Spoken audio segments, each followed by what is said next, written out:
ஒரு காலத்தில் Madras ice ஹவுஸ்னு அழைக்கப்பட்டிருக்கு.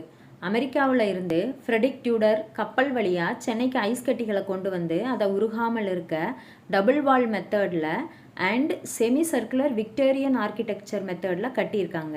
First இதோட பேர் ஐஸ் ஹவுஸ், செகண்டு கர்ஸ்டில்கர்ன், அதுக்கப்புறம் மெரின் ஹவுஸ். இந்த மாதிரி வரலாறுகளை தாங்கி நிற்கிது. இப்போது இது விவேகானந்தர் இல்லம். இங்கே தாங்க ஸ்டோரியே ஆரம்பிக்குது. 93ல் சிகாகோவில் புகழ்பெற்ற தனது சொற்பொழிவை முடிச்சுட்டு 1897 ஃபெப்ரவரி மாதம் சுவாமி விவேகானந்தர் சென்னைக்கு வந்திருக்காரு.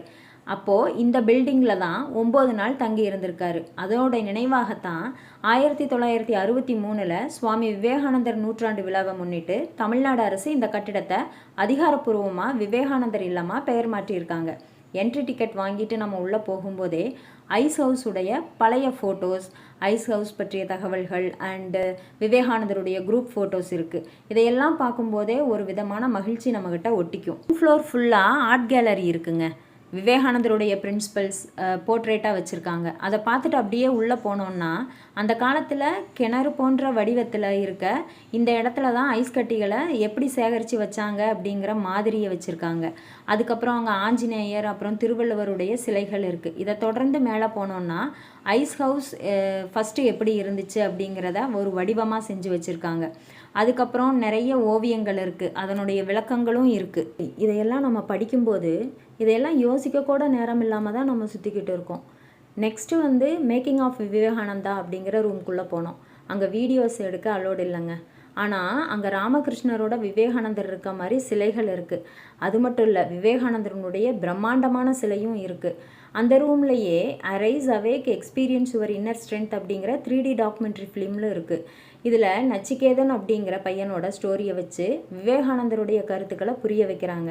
இதில் என்ன ஸ்பெஷல்னா, அங்கே மிஸ்ட் வருது அப்படின்னா அது நம்ம முன்னாடியும் மிஸ்ட் வரும். அதுக்கப்புறம் வேகமாக காற்றடிக்குதுன்னா நம்ம மேலேயும் காற்று வீசும். மாடி படிக்கட்டுகளில் ஏறி 4D ஷோக்கு போகணும். ஆனால் இந்த படிக்கட்டுகளுக்கு ஒரு வரலாறு இருக்குது.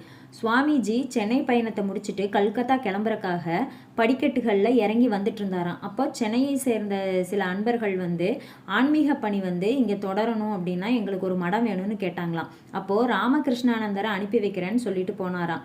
இதுக்கு அப்புறம் தான் ராமகிருஷ்ண மடம் தென்னிந்தியாவில் வந்துச்சான். Next 4DVR show.